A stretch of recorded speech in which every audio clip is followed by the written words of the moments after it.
was like the talk of the entire internet accidentally for like a couple days. I think maybe the number one most common comment I saw was, who would want to pay for wallpapers? Like, who would want a whole app just for wallpapers?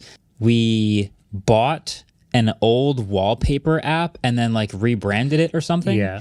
You could call it a sloppy launch from us, but definitely a lot of learning. Everyone's favorite tech YouTuber MKBHD launched an app last week, and its reception has been rather negative, to put it lightly. Though it can be said that a considerable chunk of the detractors have always been haters waiting for an opportune moment to dump on him, a fair amount of the criticisms happen to be valid ones. Let's examine the app's announcement video.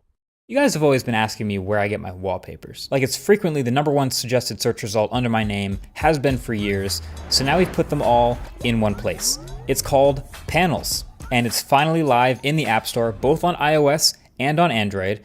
Feels really good to be able to say that. So if you're wondering where the wallpaper on these phones in the review came from, Panels. If you're wondering where the wallpaper in the last video came from, Panels. Matter of fact, almost all of the wallpapers on the devices and in backgrounds you've seen in my videos for the past year have all come from Panels, which is pretty sick. We have a bunch of awesome artists over there that we are splitting profits with 50-50, and there's already a ton of great collections of art and much more incoming. And we have some pretty big plans for this thing. So it's starting off as a wallpaper app now. I don't want to overpromise too much, but it's going to be pretty consistently improving over time, which is part of the reason why we're offering a subscription to support it. So go pick it up now. Poke around, find your new favorite wallpaper, your new favorite artist, and let me know what you think. It's kind of fun to be on the other side now, on the development side, where now other people are going to review what we make, which is always exciting. Yes, people. It's a premium wallpaper app for $50 a year. Wallpapers? Are there people who pay for wallpapers? Does the good old right-click save as image trick not work anymore? Also, $50? That price has people starting to believe he may be out of touch. Here are some tweets. So, a MKBHD-backed wallpaper app is $49.99 for an annual subscription after 65% off? That may be the most peak influencer cash grab of 2024. I am sure the artists will make some money from this app. But $50 after 65% off promotion is just out of touch. The full price of $144 for a wallpaper says it all. It's disappointing to see, quite honestly. Excitedly installed Panels to check it out. Realized half the content was premium only. That's fair, I guess. Clicked in one of the free ones. Realized you still have to pay for the HD version. Okay? Clicked on the SD version, realized I need to watch two 30-second ads to download it. Uninstalled the app. $50 for a year? $144 per year if you pay monthly. For wallpapers? This is borderline predatory. This is embarrassing, and you need to change the pricing. The audacity. Things you could get with $50. A new air fryer, electric toothbrush, toothpaste, shampoo, and deodorant. Car oil and filter, a 24-pack of Red Bulls, 30 hot dogs from Costco, a full tank of gas, 1 terabyte of storage, 100-foot pure solid copper wire, 120 rolls from Texas Roadhouse, 30 gallons of water, a yearly subscription for wallpapers on your phone. Fun fact, for just $50, you can use all public transportation in Germany for an entire month. That's unlimited access to every bus, train, and subway across the whole country. Should I buy groceries this week or my MKBHD wallpaper? $50 is horrendous for a guy who says he hates subscriptions. I'm wondering how insanely out of touch you would have to be to think a $50 a year subscription for a wallpaper app is a good idea. MKBHD graduated from the Apple School of Pricing. That last one was rather funny. Now, with the price aside, another issue with the Panels app is the invasive permissions the user has to grant before they're allowed access. The comments weren't kind about this either. Why does a wallpaper app need my location, search history, purchase history, and contacts? Maybe ease up on the data linked and used to track. A wallpaper app does not need my location. This is a next level screw up coming from you. Insane amounts of creepy tracking, predatory level pricing, all for wallpapers? Buddy, your viewers made you rich in the first place. No need for more greed. Throw them into a Google Drive and call it a day. Otherwise, I bet you someone will write a script that rips the wallpapers and do it anyway. Congratulations on the launch, but I don't think the app needs these. If this was a mistake during development, I highly recommend removing it. Thanks for keeping me safe. My Uber driver was sketchy, but then I remembered you're tracking me through your Wallpaper app. Man, these comments are unrelenting. But moving on to the third issue people found with this Wallpaper app, and that's the promise of future improvements and upgrades. And we have some pretty big plans for this thing. So it's starting off as a wallpaper app now. I don't want to overpromise too much, but it's going to be pretty consistently improving over time. Anyone who watches MKBHD product reviews is familiar with his #1 rule to never buy a product based on future improvements and updates. I've literally reviewed the Rabbit. I reviewed the Humane Pin. I have to talk about the products as they exist when I review them. And when I review the iPhone 16, it will not have any of these features. And I have to review it without any of these features. How do we also review all of the features that they're promising? Because the golden rule, as I've said it, is to never buy a product based on the promise of future software updates. But I guess I'll just stick with the thing that I've said from the beginning, which is never buy a new piece of tech based on the promise of future software updates. Just don't do it. And they didn't want us to review this one because there's a really big software update, a big 2.0 update coming to this car. And I believe you, Fisker, but that's the thing is it's not really in my policy to wait on promised future software updates. I'm gonna review the car that's out now, that real buyers are actually living with.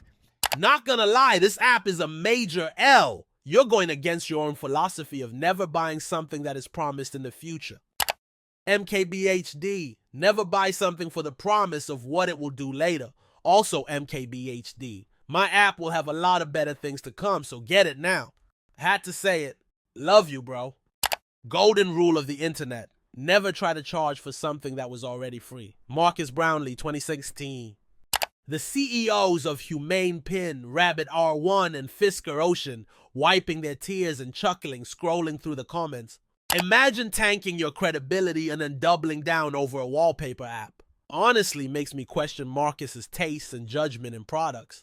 Plot twist. Apple paid Marques to advertise his wallpaper app so the iPhone 16 doesn't look bad by comparison. Alright, back to the timeline. So 3 hours after the app's launch and thousands of comments later, he decided to respond to feedback. Part of building in public is getting mass feedback immediately, which is pretty dope. Almost exactly like publishing a YouTube video. First thing we're doing is fixing the excessive data disclosures, as people rightfully brought up. For transparency, we'd never actually ask for your location, internet history, etc. The data disclosures that everyone is screenshotting is likely too broad and largely driven by what the ad networks suggest. Working to fix that ASAP. As far as pricing, I hear you. It's our own personal challenge to work to deliver that kind of value for the premium version. Weekly Friday drops are already starting. I'll also be dialing back ad frequency for the free experience. Much more to come. I appreciate you all. I also wanted to jump in right off the top and talk panels a little bit. It was like the talk of the entire internet accidentally for like a couple days. At least our internet for sure. Yeah. And it branched out a bit. Yeah, like my For You page and everything about it. Which has its upsides and downsides, I will say. The original idea of panels, as some of you may know, if you watch the iPhone review, was we'd been working behind the scenes on a wallpaper app, which is hosting and sharing all of the wallpapers that I've been using and more art by the same artists all in one place. So as you can imagine, for a decade, people have been asking me where my wallpapers come from. So this is sort of a natural thing to just sort of plug and own and have available to you guys. And so I kind of plugged in there, and it kind of got like scooped up as like this gigantic thing. I think maybe the #1 most common comment I saw was, who would want to pay for wallpapers? Like, who would want a whole app just for wallpapers? Which to me, it was like, well, I'm in a community where lots of people like change wallpapers all the time and it's really fun. But because it's the MKBHD channel and the iPhone review and there's like way more eyeballs on it, it became this massive thing. But because it became this massive thing, lots of eyeballs on it, lots of appropriate critique, which I think really helped us. I think you could call it a sloppy launch from us, but definitely a lot of learnings for like what we want to create and make really good for all the artists involved down the road. A couple things I do want to address because they were all over like Twitter and threads and stuff that I saw. Number one is on the disclosures. Like if you go to the iPhone App Store and like scroll down enough, there's a set list of disclosures. This is actually already fixed by the time this goes live, but just to explain, because people have posted about it, there was this whole list of like all these disclosures of what the app may ask for permission to use, like, you know, location and all sorts of other stuff like that. The app, just to be clear, never will ask for any of that stuff. But because our app has ads, there are suggested disclosures that you can sort of just blanket enable that most other apps that have ads from AdMob and things like that will also just enable, just to be safe. But that was a huge red flag for a lot of people. And so appropriately, we have adjusted them to a more finite list of what is actually applicable to our app. Yeah, and a reasonable red flag. Yeah. Understood. Totally. Yeah. So that was good. Another one is, God, so somehow this rumor popped out that like we bought an old wallpaper app and then like rebranded it or something. Yeah. And then I found out exactly how this rumor started, which is people saw the Panels Twitter account and saw that the account had been created, I think in like 2021. Yeah. And made the direct leap from there to suggest that this app has existed since 2021, which is not true. Obviously, we've been developing this ourselves, and we've got people here in the studio helping us work on this. The account itself was a username that was salvaged, that was inactive, that we got to switch to actually have the Panels username. And then now it says it's us because we got to take the account. And now looks like an older account, but trust me, the app did not exist back then. And that was one of the weirdest rumors that I saw. And one of the last things I wanted to jump in on was on the question of AI in the art. As people have known, these are a lot of human artists working on a lot of their art and making their photos and things available. And somebody had asked, is there any AI in here? And I said yes, because I actually know there's a specific example of there's an artist that's using AI to augment photos of skyscrapers to turn them into like different looking buildings and to edit them. They're heavily edited and they look super sick, but technically that is AI. And someone suggested labeling them as AI. So I want to do that. I want to make that specific change in our app. So thank you again for the feedback on that.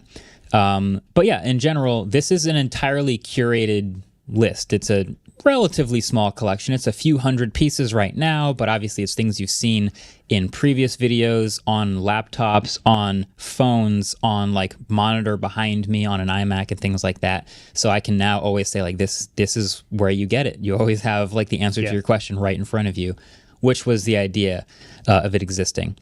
So yeah, we have plenty of work ahead of us on a lot of the code, a lot of the design, and a lot of the fun stuff that you guys have all given us feedback on. So again, we appreciate that. And we hope to work pretty quickly on basically all the feedback we've gotten. At the end of the day, the mass, like most people don't change their wallpaper all the time. And I understand that. I'm on that. I am the exact opposite, like once a year, maybe at most. And so I think, yeah, people will just hop on Google Images and find whatever they want. Totally cool. This is, as we knew from the beginning, like a small group of people who wants a specific answer to a question, which is, these are some cool wallpapers I want. Let me see where I can get them. So that's what Panels is. To the irony of me promising it would be more of an app in the future, I still say, don't get the app based on the promise of the future of the app. Get it based on what it is today, which is a wallpaper app. Hopefully we can improve it soon, but don't take my word for it. If you like it now, use it. If you don't, uninstall it. It's fine. Maybe later down the road it'll be better, and that's our goal. Leave your comments below. Like and subscribe. Thanks for watching.